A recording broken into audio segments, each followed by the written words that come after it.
último domingo em que nós conversamos acerca da carta aos Hebreus, nós falamos acerca da inferioridade do antigo culto. Nós falamos sobre como o culto da antiga aliança era limitado, era inferior, era cheio de caducidades, possuía coisas que envelheceram com o tempo, uma vez que pararam de fazer parte do modo de culto da nova aliança. Hoje nós vamos olhar então para a superioridade do novo culto. E para isso, nós vamos olhar para Hebreus capítulo 9, do verso 11 ao verso 24, onde o autor nos revela sobre o que é que faz com que esse novo culto seja tão maior que o culto antigo. Ele vai falar desses elementos que estão relacionados com o culto. E quando você vai abrindo o texto, deixa eu falar de um livro que eu gosto, certo? Não sei se você já leu Drácula, de Bram Stoker. Drácula narra a história do vampirão mais famoso da literatura, né? O chamado Conde Drácula, aquele homem que geralmente é conhecido como o rei, o chefe, o primeiro, o maior dos vampiros dentro da literatura. E um dos trechos de Drácula, após narrar delongadamente sobre os tempos remotos onde as guerras derramavam sangue e isso dava a glória ao seu povo, o Drácula diz o seguinte, em tom de lamento a um de seus hóspedes: o sangue é uma raridade preciosa nesses tempos de paz desonrosa.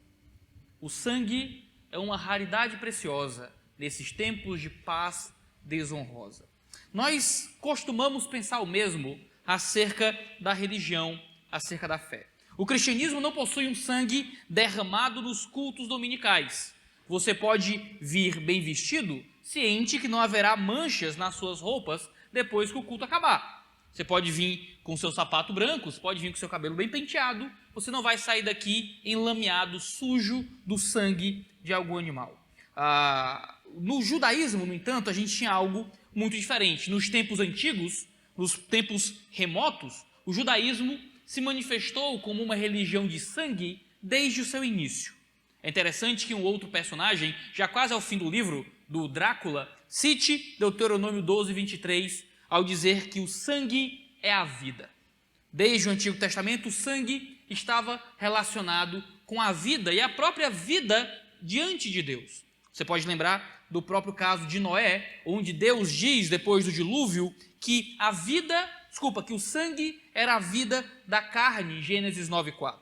E que por isso eles não só não poderiam comer do sangue de animais, como também não poderiam derramar violentamente o sangue de outro homem. Gênesis 9:6 diz que derramar o sangue do homem, pelo homem o seu sangue será derramado.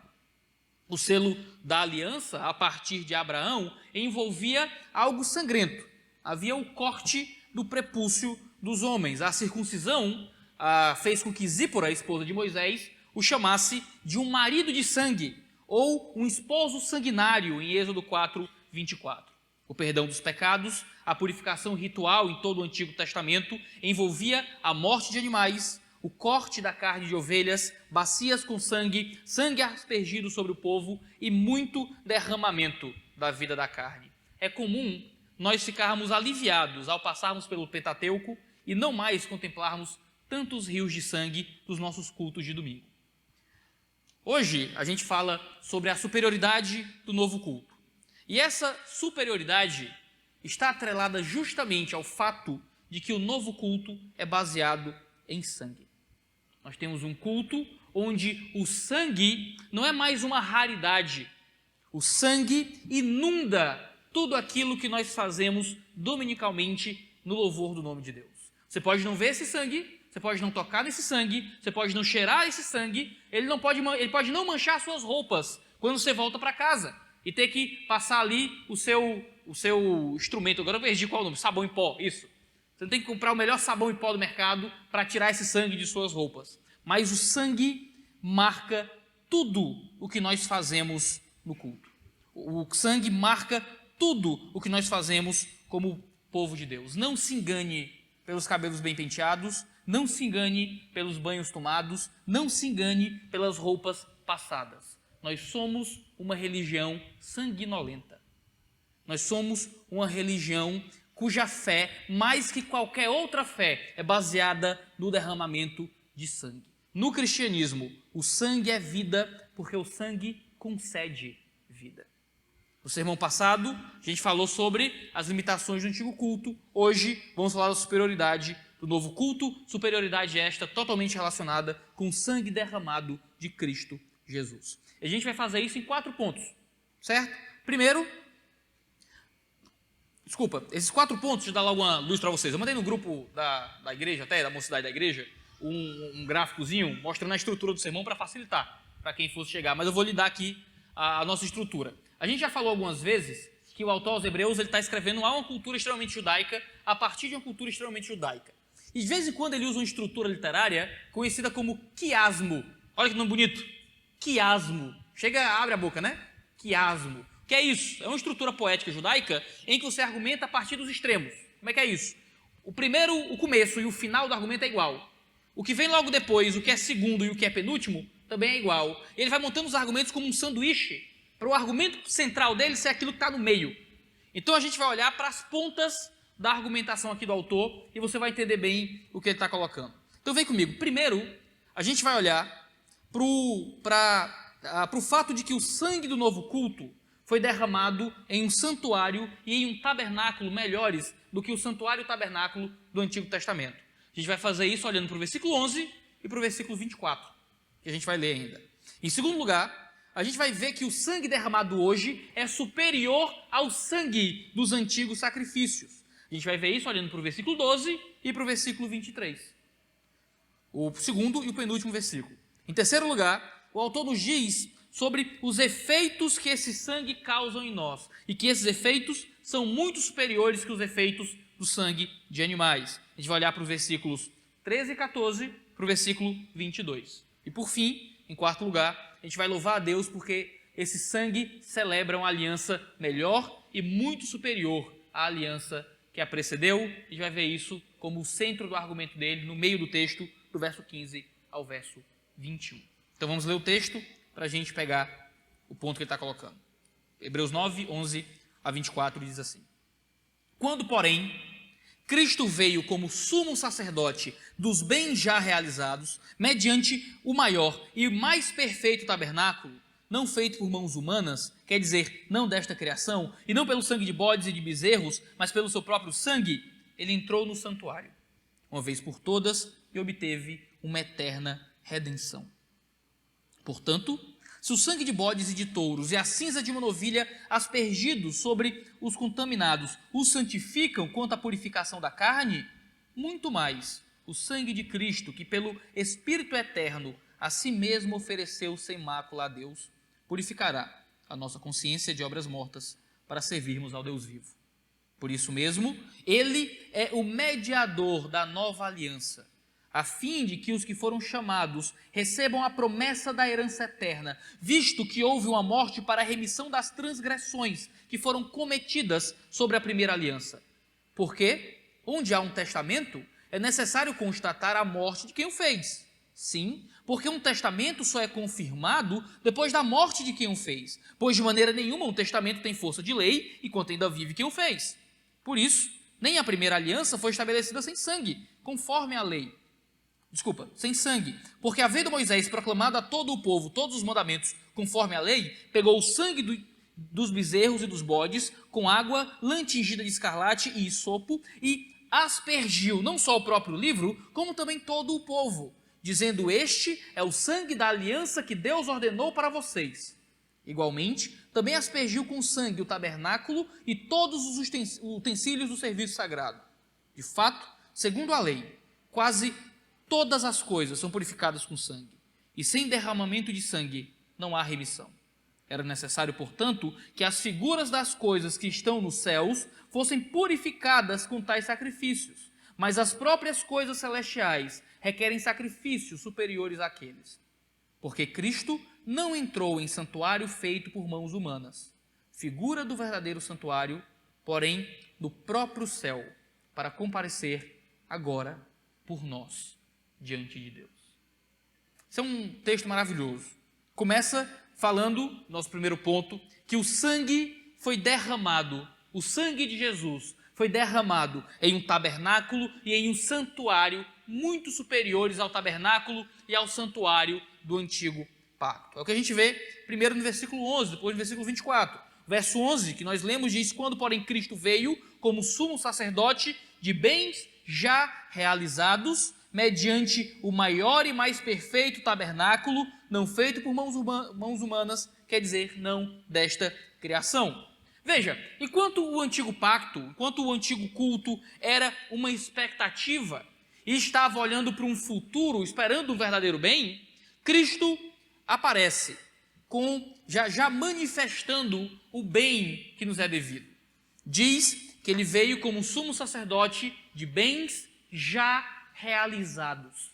Enquanto no antigo pacto os homens viviam em uma esperança futura, em uma fé de algo que viria, nós vivemos em uma fé de algo que já se manifestou em seu ápice. Enquanto os judeus tinham algo da revelação e esperavam ansiosos que se manifestasse um bem futuro, que ele venha para no futuro nos perdoar, que o sangue venha para nos limpar em algum momento, nós já temos um sacerdote de bens que já foram realizados. Aqueles homens viviam na expectativa do perdão de pecados que viria. Nós vivemos na realização do perdão de pecados que já veio. Um sacerdote que já manifestou, que já cumpriu no seu tabernáculo eterno o perdão dos nossos pecados. Ele veio como sacerdote de bens já realizados. O palco, então, desse sacrifício não foi construído pelo povo de Israel em um deserto, mas foi construído pelo próprio Deus, mediante maior e mais perfeito tabernáculo, não feito por mãos humanas, não desta criação. O sacerdócio no qual Jesus manifestou a entrega do seu sangue não foi um sacerdócio que se manifestou em um templo humano, um prédio feito pelas mãos de homens pecadores, mas é um sacerdócio que se manifestou de forma eterna. Aqui, ele foi o sacrifício que se deu em um em um santuário, em um tabernáculo perfeito, que nada poderia destruir, que ninguém poderia levar, que nenhum império inimigo poderia destruir, um sacerdócio que se manifestava nos céus. O sangue de Cristo, meus irmãos, não foi derramado apenas no Calvário. O sangue de Cristo não foi derramado apenas no alto de uma montanha. O sangue de Jesus não escorreu apenas por um madeiro romano. O sangue de Jesus se derramou nos próprios santuários celestiais.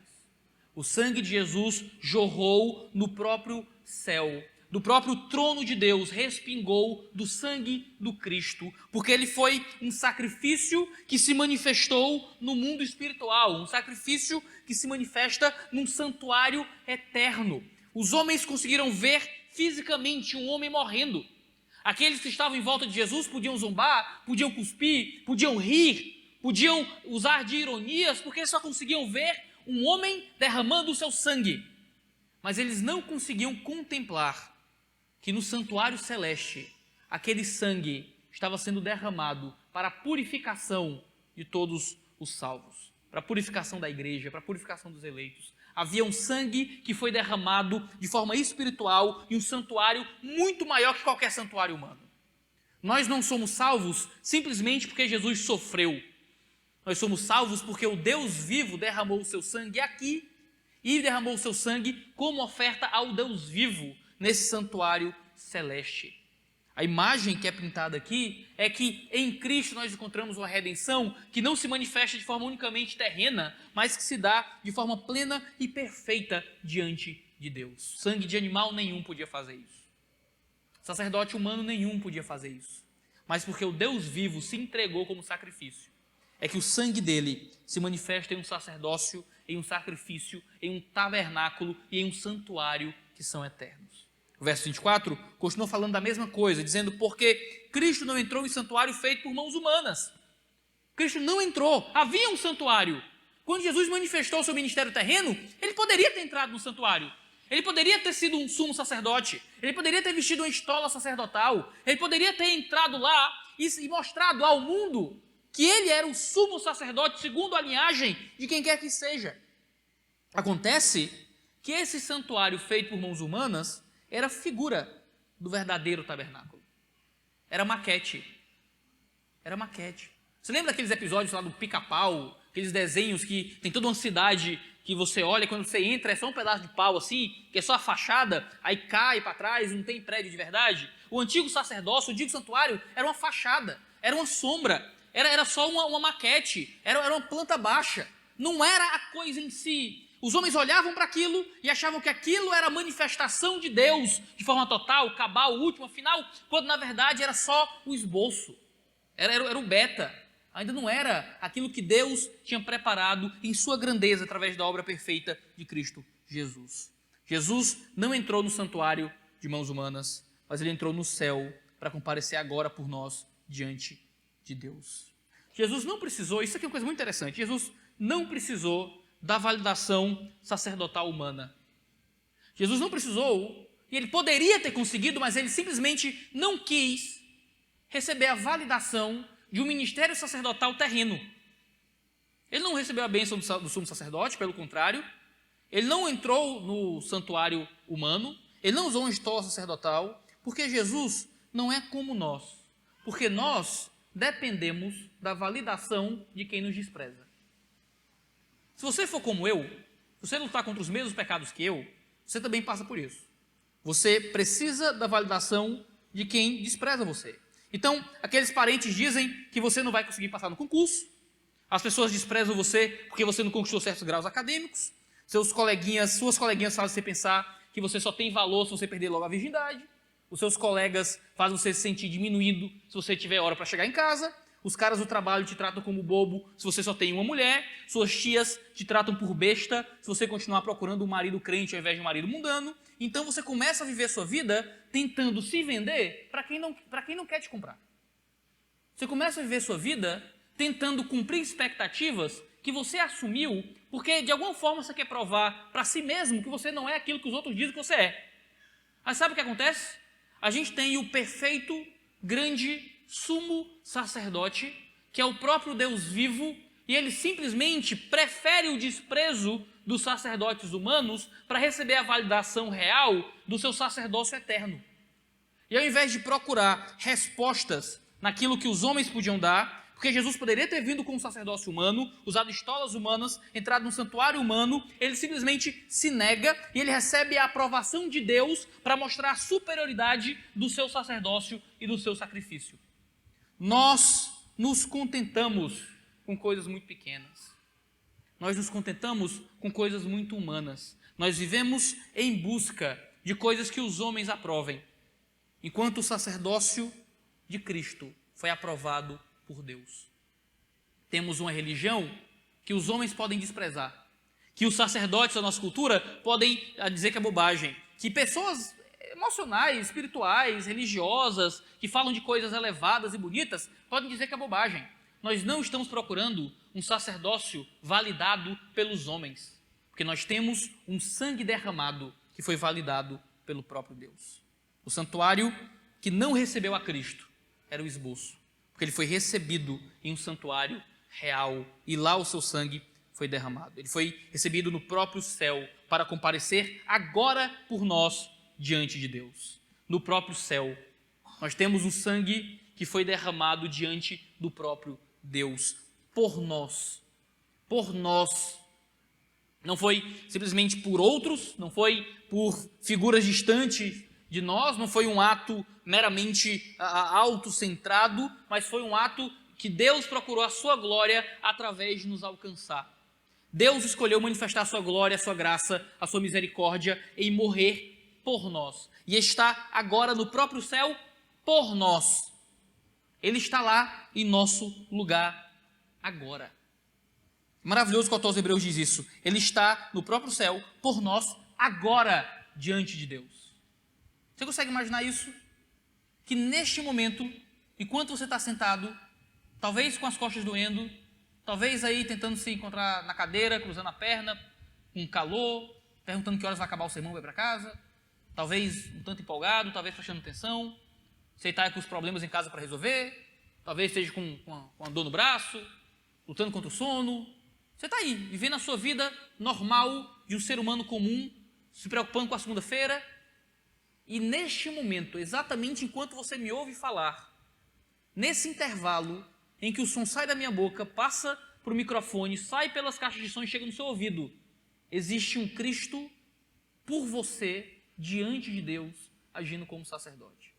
Que neste momento, sabe a orelha vermelha? É isso que dizem, quando falam de ti pelas costas? Tua orelha tem que estar vermelha nesse momento. Porque nesse momento, alguém está falando de ti pelas costas, diante de Deus. Nesse momento, há alguém intercedendo por você diante do Senhor. Nesse momento, há um Cristo vivo que derramou sangue para poder estar agora por você, diante não de um homem, diante não das coisas dessa vida, diante de Deus, para te trazer em comunhão com Ele. O local onde esse sangue foi derramado, meus irmãos, é muito maior que qualquer coisa do antigo pacto. Em segundo lugar, nós lemos que o sangue derramado, o próprio sangue derramado é superior ao sangue dos antigos sacrifícios. A gente vê isso no versículo 12 e no versículo 23. O verso 12 diz: e não pelo sangue de bodes e de bezerros, mas pelo seu próprio sangue ele entrou no santuário, uma vez por todas, e obteve uma eterna redenção. Ele diz que não foi pelo sangue de bodes e bezerros, porque esse sangue era derramado, mas não foi o sangue responsável pela nossa salvação final. Sim, bodes, bezerros, animais eram mortos no antigo pacto. Animais eram mortos na antiga aliança. Você vai ali no Antigo Testamento e você vê isso, uma religião de sangue. Constantemente, animais morriam como um símbolo da redenção que os homens procuravam. Não pelo sangue de bodes e bezerros, mas pelo seu próprio sangue. O sangue de Jesus foi derramado em nosso favor. Você derramaria o seu sangue se sua salvação dependesse disso? Olha, talvez a gente tenha motivos para duvidar de nós mesmos. Paulo escreve em outro momento, na carta aos Hebreus, que na luta contra o pecado, vocês ainda não chegaram no nível de derramar o próprio sangue. Se a nossa salvação dependesse de derramar o nosso próprio sangue, a gente entregaria o nosso pescoço de bom grado, como os mártires do passado entregavam e iam para ser pisoteados pelas vacas selvagens, cantando, mordidos e dilacerados por leões, cabeças cortadas, piche flamejante sobre eles, e muitas vezes eles entregavam o próprio sangue com alegria. Jesus entregou o próprio sangue por nós. Não o sangue de um animal que foi puxado à força, mas um sangue que ele próprio derramou para a salvação de outros. Se a salvação dos outros dependesse do seu sangue, você entregaria? Porque na busca pela nossa própria salvação, a gente pode tentar calcular, rapaz, né? A gente morre aí, mas céu de glória, aleluia.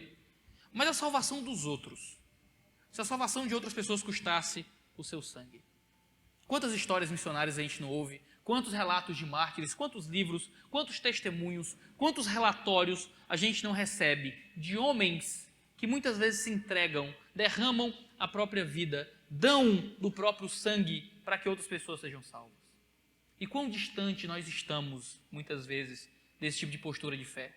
Esses homens revelam um coração próximo daquilo que nós encontramos no próprio ministério de Cristo.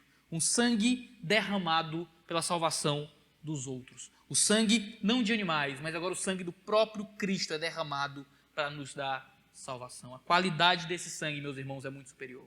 Sabe quando você vai no Hemoce, qualquer hemocentro, tem aqueles sangues que o pessoal está procurando mais, né? Eu não vou dizer quais são, porque eu vou esquecer, depois a Rebeca e a Yandra vão me corrigir, aí eu vou, segurar aqui. Mas tem aqueles sangues mais raros, sangues menos raros, sangues que precisam mais. Vem quando tem aquelas propagandas, né? Estamos urgentemente precisando de sangue tal, né? Sangue tal, porque esse sangue é mais raro.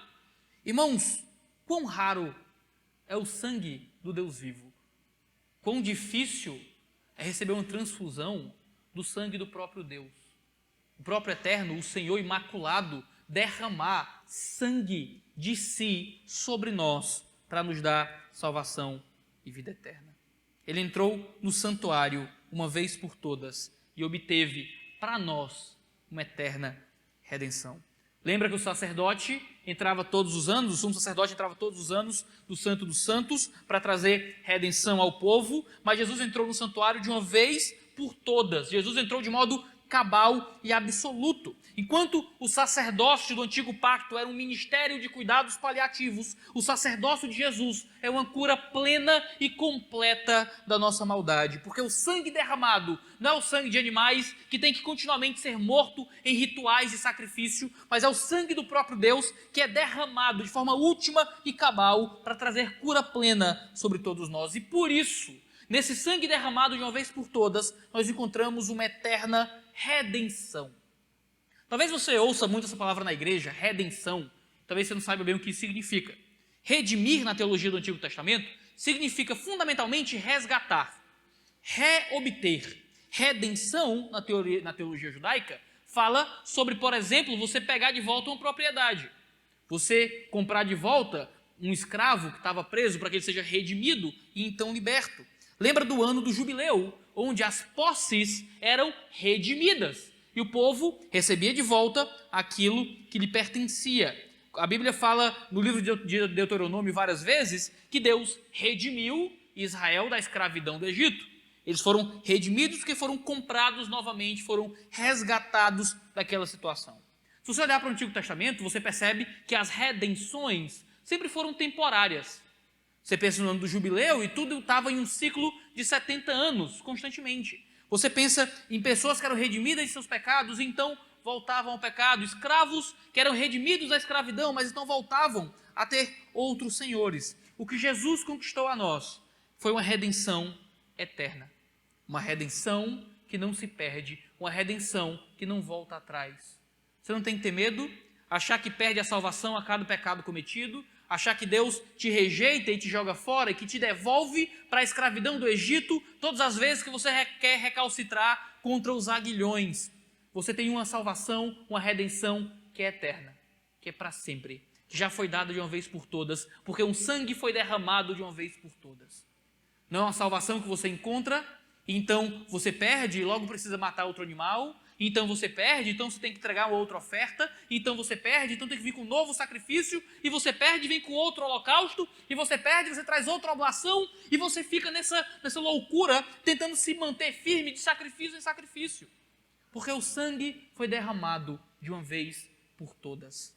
A redenção é eterna, nós não voltamos para o Egito, nós não voltamos para a escravidão, nós não perdemos de volta as nossas posses debaixo dos laços do diabo, porque Cristo entregou seu sangue de uma vez por todas para nos dar uma redenção que é eterna. Verso 23 diz: era necessário, portanto, que as figuras das coisas que estão nos céus fossem purificadas com os tais sacrifícios. Aquilo que era meramente figura, podia ser purificado cerimonialmente pelo sangue de animais. Aquilo que é esboço, às vezes você faz ali um garrancho e resolve. Você dá uma rasurada e bota por cima. Você tem só uma maquete, você bota um isopor ali por cima, você faz ali um puxadinho e resolve. A coisa definitiva tem um resultado eterno. Aquilo que era meramente sombra das coisas eternas, podiam ser purificadas cerimonialmente pelo sangue de animais. Mas as próprias coisas celestiais requerem sacrifícios superiores àqueles. Aquilo que é celestial, aquilo que é a coisa em si, aquilo que já é a manifestação da obra perfeita de Cristo, requer um sacrifício superior ao sacrifício de animais. Aquilo que é celeste pede de um sangue celeste. Aquilo que é celeste pede do sangue de Cristo. Por isso que Deus teve que morrer. Por isso que Cristo teve que derramar o seu sangue. Porque aquilo que é celestial, que é último, que é a coisa em si, pede uma purificação superior a qualquer coisa que venha dessa vida. Como aquilo que é celeste será purificado por aquilo que é terreno. Então o sangue daquele que é Deus é derramado para nos purificar em um sacerdócio eterno, pleno e perfeito. Em terceiro lugar, então, esse sangue tem um efeito muito mais poderoso em nós que o sangue de animais. A gente vê isso do versículo 13 e 14 e o versículo 22. Versículo 13 diz: portanto, se o sangue de bodes e de touros e a cinza de uma novilha aspergidos sobre contaminados os santificam quanto à purificação da carne. E veja, aqui ele está falando de vários sacrifícios rituais do Antigo Testamento. Touros não eram usados como sacrifício no Pentateuco, mas eles surgem posteriormente, principalmente depois dos Juízes, e lá em Isaías, touros servindo como sacrifício. Em Número 19, você vê esse caso das cinzas de uma novilha vermelha, purificando aqueles que foram contaminados por um cadáver. Esses rituais, o sangue de bodes, cinzas de novilha, isso purificava, santificava quanto à purificação da carne. Veja, santificava quanto à purificação da carne. Havia sim uma santificação no Antigo Pacto, havia sim uma purificação no Antigo Pacto, mas ela era fundamentalmente na carne. Era humano, era externo, era temporário. Ele vai argumentar aqui do menor para o maior. Se o sangue de bodes purificava, pelo menos externamente, santificava, pelo menos externamente, muito mais o sangue de Cristo. Muito mais o sangue de Cristo. Antes a gente tinha o sangue de um boi, agora nós temos o sangue do próprio Deus. Se o animal purificava externamente, o que o sangue de Jesus pode fazer quanto à sua purificação? Os efeitos daquilo que nós recebemos, o sangue derramado, meus irmãos, é muito maior que qualquer sangue derramado no ritual do Antigo Pacto. Nós temos o sangue do próprio Deus, que nos purifica não simplesmente de forma interna, mas nos purifica de forma externa. Diz muito mais o sangue de Cristo, que pelo Espírito eterno a si mesmo ofereceu. Antes era o sangue de boi, hoje é o sangue de Cristo. Antes era por meio das cinzas de uma novilha que foi tomada pelo povo. Hoje é por meio do Espírito eterno e um sacrifício voluntário. Jesus não foi um animal arrastado pelo pescoço por uma corda, vindo contra a sua vontade. Ele é alguém que se entregou por meio do próprio Espírito eterno. Pelo poder do Espírito Santo, ele se entregou em nosso favor. Antes havia sangue de animais, novilhas queimadas e aspergidas. Hoje temos o sangue do próprio Deus num sacrifício voluntário em nosso favor, através do poder do Espírito Santo. Sem mácula, a Deus purificará a nossa consciência de obras mortas para servirmos ao Deus vivo. Meus irmãos, ele era um sacrifício sem mácula, ele era uma ovelha sem mácula, ele era um sacrifício perfeito e puro. E ao invés de simplesmente nos trazer santificação quanto à purificação da carne, ele purificará a nossa consciência de obras mortas para servirmos a Deus. Agora, meus irmãos, porque esse sangue é um sangue superior, a nossa consciência é purificada. O nosso homem interior é transformado. Os nossos juízos são mudados. Somos purificados das obras mortas, daquilo que nós fazemos que representa o pecado e que nos mata. Somos purificados no nosso interior dessas obras carnais que tanto nos destroem e nos matam por dentro. Nós vamos da morte ao serviço por meio de um sangue que nos purifica de forma interior. A falta de serviço a Deus, meus irmãos, pode ser nada mais do que falta de sangue. Falta de serviço a Deus pode muitas vezes não ser nada mais do que falta de uma consciência purificada pelo sangue. Muitas vezes a gente tenta motivar as pessoas ao serviço e muitas vezes as pessoas não querem servir porque não se sentem preparadas. Não sentem que ainda, que podem realmente servir ao reino de Deus. E geralmente são pessoas lutando contra pecados secretos ou com problemas sérios de consciência. Eu ainda não acho que eu posso colocar minhas mãos em coisas santas.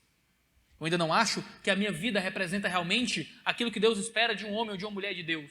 Porque minha consciência ainda não foi purificada, porque o meu homem interior, porque eu ainda não vejo o meu homem interior como alguém que foi realmente tocado por um poder sobrenatural do Deus vivo. A minha consciência, eu não vejo a minha consciência como purificada, talvez porque eu ainda não recebi de fato o poder de um sangue divino que foi derramado sobre mim. Irmãos, nós não somos salvos por rituais externos. Você não encontra paz com Deus porque você recebeu alguma transformação exterior. Eu larguei o cigarro, larguei a cachaça, eu não tenho mais 2 famílias, eu não estou mais vivendo de acordo com os meus interesses, agora eu assumi uma casca e uma série de comportamentos que são show de bola, e muitas vezes quando a gente olha para dentro, a gente não vê muita diferença de quem a gente era para quem a gente é. Você tem toda a casca de crente, todo o comportamento de crente, mas a consciência continua lhe acusando. A consciência continua sendo aquele instrumento, aquele aguilhão, sabe? Aquele ferrão que lhe maltrata e que lhe machuca e que lhe diz todo dia que talvez você não seja crente de verdade. Muitas vezes o nosso ser interior, a nossa consciência, nos lembra da maldade do nosso próprio coração. Quando encontramos Jesus, irmãos, encontramos um sangue que limpa a nossa consciência. Encontramos um sangue que limpa quem nós somos por dentro. Um sangue que nos limpa de tal forma que agora nós podemos sim servir ao Deus vivo. Podemos sim servir ao Senhor.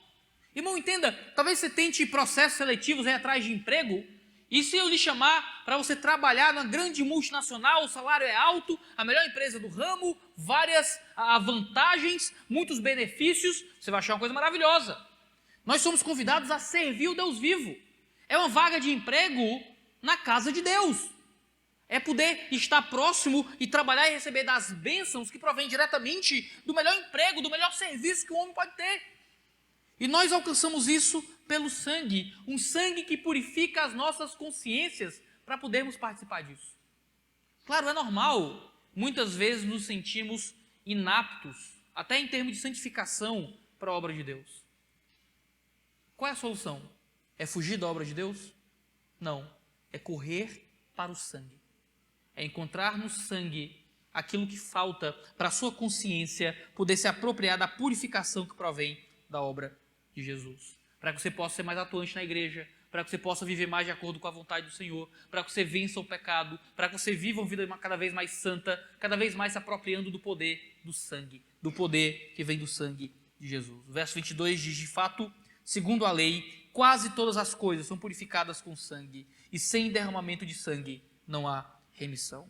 No Antigo Testamento, quase todas as coisas eram purificadas com sangue de animais. Havia algumas purificações com óleo, havia algumas purificações com água, mas quase tudo era purificado com sangue. Isso estabelecia um padrão claro. Não existia perdão de pecados, aqui a ideia de remissão é isso, perdão e purificação sem algum sangue ser derramado.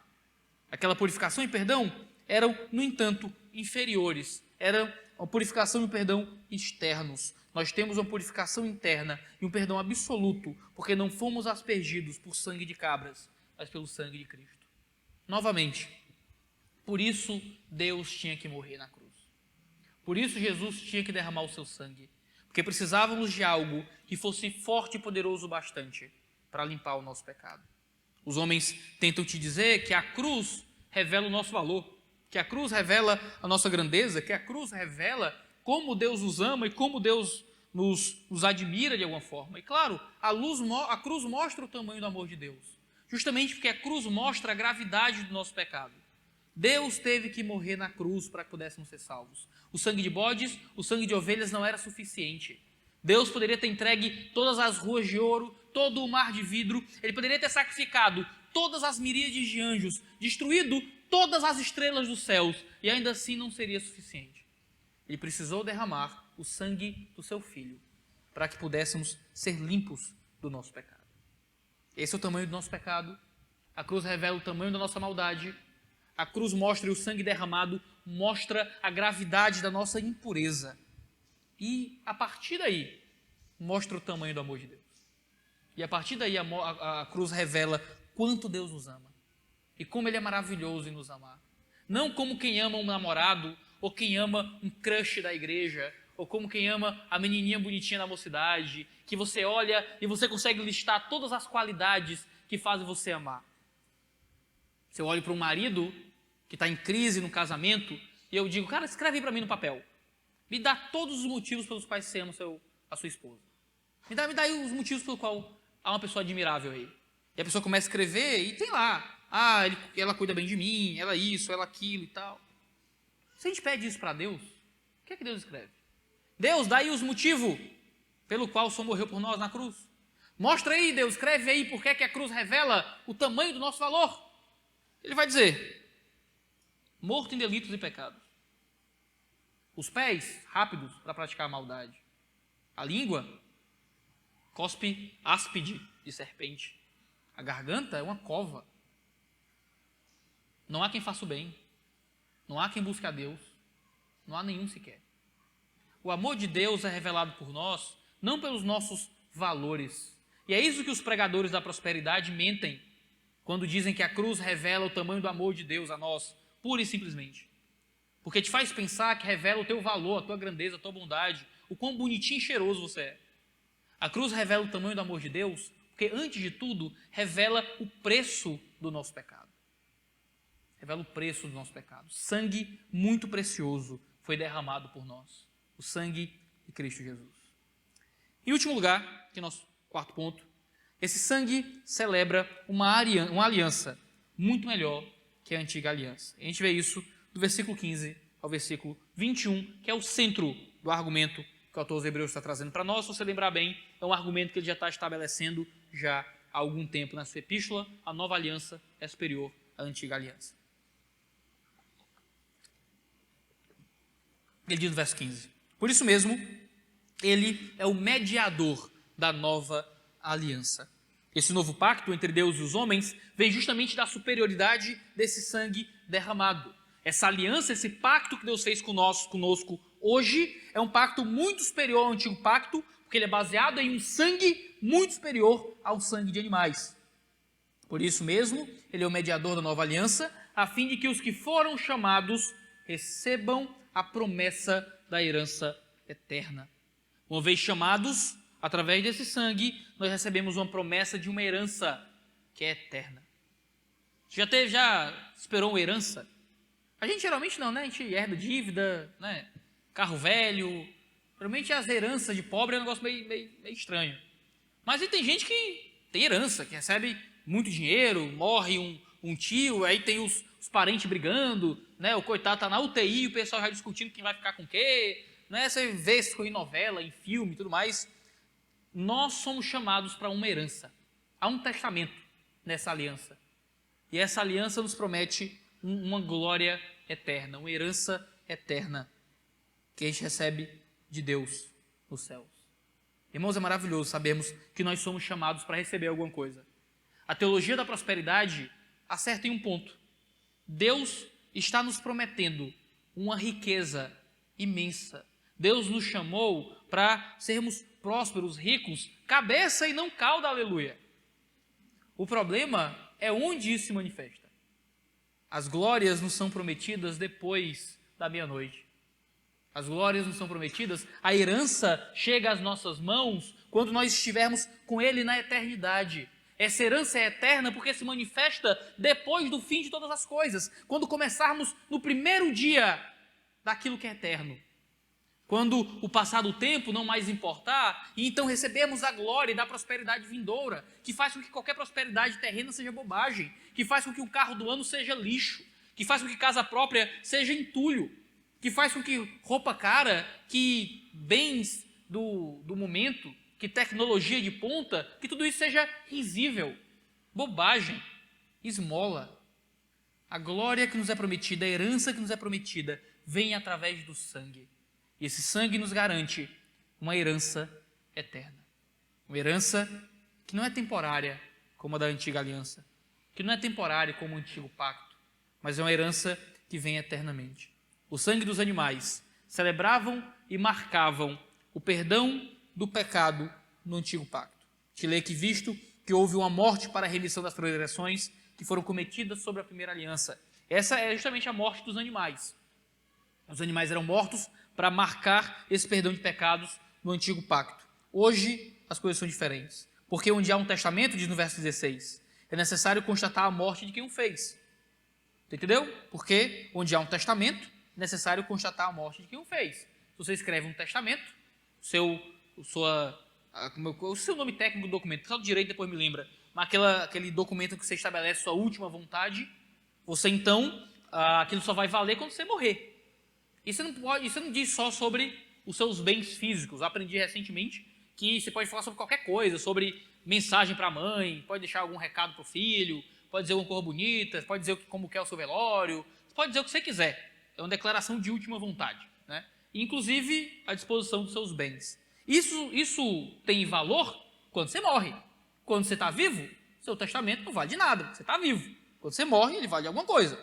Ele diz, Porque onde há um testamento é necessário constatar a morte de quem o fez. Sim, porque um testamento só é confirmado depois da morte de quem o fez. Pois de maneira nenhuma um testamento tem força de lei enquanto ainda vive quem o fez. Isso é um argumento meio óbvio. Ninguém recebe a herança antes da morte do primeiro proprietário. Jesus morreu. E quando Jesus morre, então ele estabelece a nova aliança. Aqui, o seu testamento dessa herança. O novo pacto, a nova aliança que nós celebramos na ceia, sempre que tomamos o vinho, é um momento que nós celebramos o testamento. Ele morreu, e porque ele morreu, o testamento deixa claro: deixo todos os meus bens espirituais para a minha igreja. E celebramos juntos o fato de que porque o sangue de Jesus foi derramado, nós temos uma herança eterna prometida nos céus. Novamente, é por isso que Jesus tinha que derramar o seu sangue. Por isso Deus tinha que morrer, para que se estabelecesse a herança que nos é prometida por meio dele. Diz o verso 18, por isso nem a primeira aliança foi estabelecida sem sangue. Também houve aliança de sangue no primeiro pacto, mas era o sangue de animais. E qual é o testamento de animais? Qual é a promessa de animais? O sangue de hoje é o sangue do próprio Jesus. Lemos no verso 19, porque havendo Moisés proclamado a todo o povo todos os mandamentos conforme a lei, pegou o sangue dos bezerros e dos bodes com água lã tingida de escarlate e sopo e aspergiu não só o próprio livro, como também todo o povo, dizendo: este é o sangue da aliança que Deus derramou para vocês. Isso é uma citação de Êxodo 24:8.